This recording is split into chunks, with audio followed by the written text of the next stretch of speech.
Okay, today we're going to continue on with our nutrition class. Just reflecting back on the presentation yesterday, some of the questions you may ask yourself is why do you think some people are more easily influenced by others about their food choices? We went over that. Your peers, your family, big impact on what you eat. And in your opinion, why are there so many TV food ads for candy and snacks instead of healthy foods? And I'll tell you, that's because they're trying to get you to do impulse purchasing. They're trying to get you to go for the stuff that tastes good and that you may crave. It's not by mistake that when you go to the checkout counter at the grocery store, that's where they got all the candies and right there at the checkout counter, so that you have an impulse to buy it. When you see your little brothers and sisters, or when you're younger, you used to always scream, "I want to get the candy bar," that sort of thing. So it's impulse purchasing that they're trying to appeal to get you to buy that sort of stuff. All right, moving on. We want to start gathering information, we're going to talk about different food nutrients. All right, if we were in class, I'd break you up into groups to research each of these topics and then come back and brief. But what I want you to do is it'll be in the It's Learning, is read these, it's only 4 pages, pages 224 to 228. But I'm going to go over real briefly each one of these for you. And I think you know a little bit about them, but I want you to go read in the book. It breaks it down into pretty good about what each one of these is. So carbohydrates. Carbohydrates really provide most of your energy.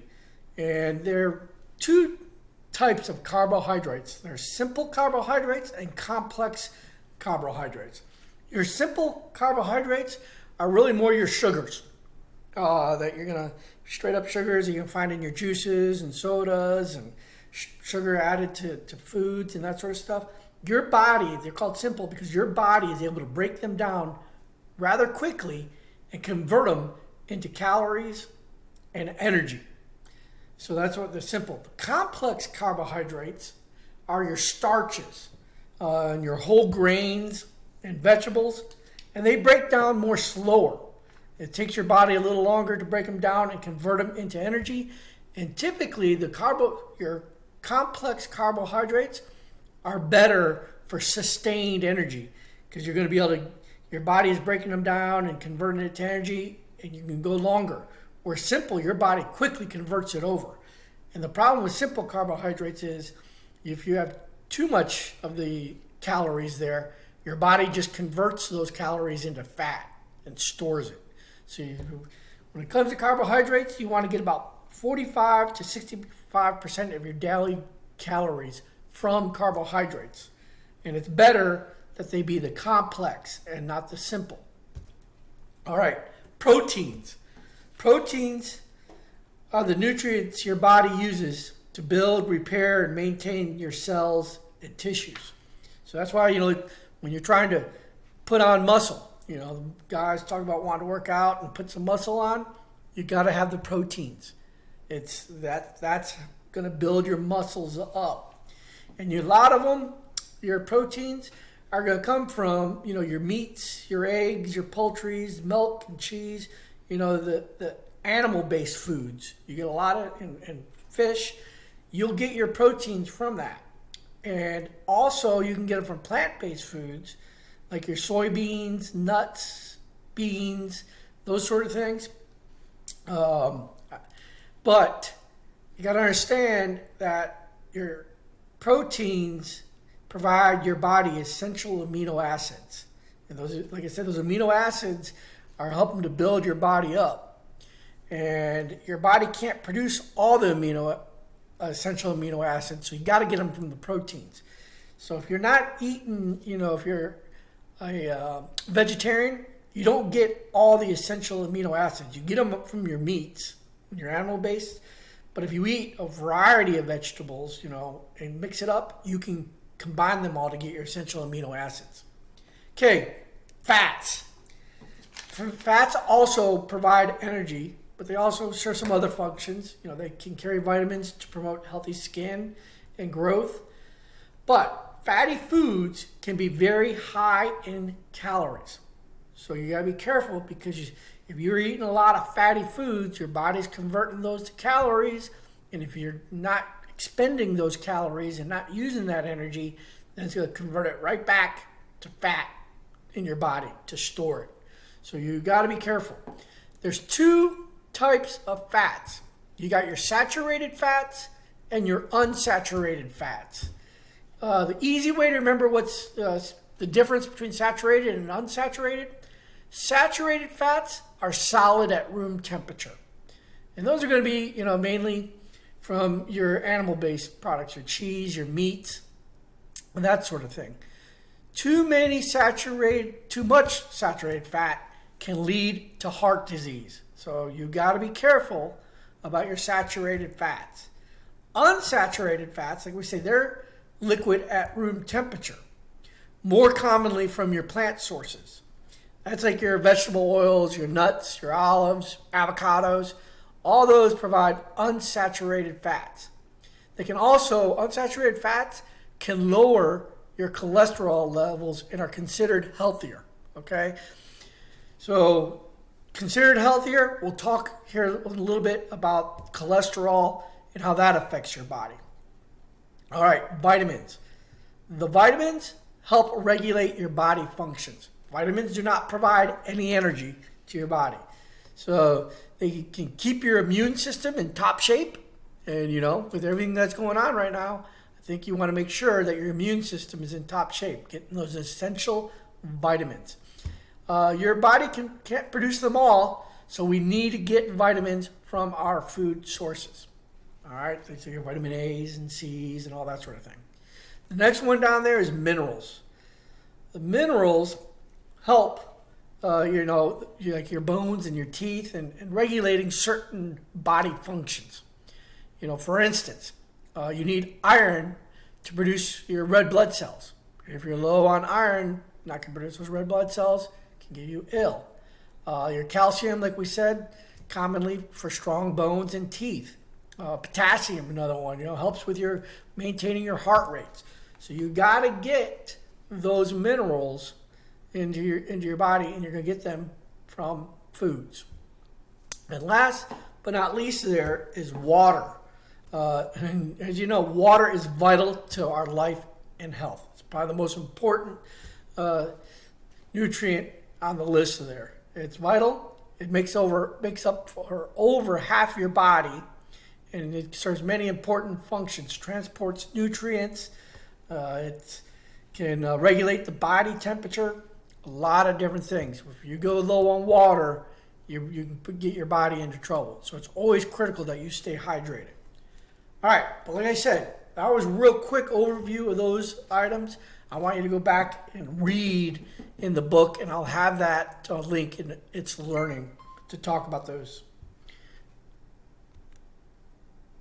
Okay, no, you're already not going to do that because you're not in class. Okay, let's talk about fiber. These are some other nutrients. It's the parts of the fruit, vegetables, grains, and beans that your body cannot digest. Now, it serves an important function. It helps in your digestion system. It helps carry the nutrients through the digestive system. It also is proven that it lowers your risk for certain cancers and heart disease. So important that you include high fiber foods in your diet. You get them from those whole grains and whole grain breads, that sort of stuff, where the processed food doesn't have it, like flour, bread. No. You will also get it from fruits and vegetables, your dry beans, and peas. So fiber serves an important function for your body. You need to get it. You need to be aware of eating fiber. Cholesterol. Talked earlier when we were talking about fat, we talked about cholesterol. It's the waxy substance used by the body to build cells and hormones. Protects your nerve fibers. Let's go. There's two different types of cholesterol. All right, there's the LDLs and the HDLs. LDL is considered the bad cholesterol, and that's the type of cholesterol you get from your fatty foods that clog your blood vessels. They get into the blood vessels and they start building up over time, and it can eventually block near your heart, the vessel. So your heart can't pump the blood, and you have a heart attack. Or just as bad, a stroke where it breaks off, and it goes up to your brain and causes a clot. So we got to be aware of cholesterol and the LDLs. They're in the fatty meats, they're full fat dairy products, egg yolks, that has LDLs. HDL are considered good cholesterols. They fight against the LDLs, and you can get them from nuts, fatty fish, olive oil, and you can also increase it through the beauty of aerobic activity, running, getting your heart rate up. That will create higher HDLs, which also prevents the LDL buildup, which can lead to heart attacks. So everything, your food choices lead to these sort of things. So you got to be aware of that over time. Okay, hidden fats. They're in processed foods, they like to add hidden fat. And fast foods, they add it to their burgers and stuff. So trans fats are an artificial fat made with hydrogen and reacting with oil. We are getting away from it as a nation, but if you see trans fats in a food, walk away. You don't want it. It poses a very high risk of heart disease. So if you see it, don't eat it. Hidden sugars, many processed foods, there's a lot of hidden sugars. Common in your soft drinks and cookies, they put it in there because it tastes good. It adds calories and causes weight gain.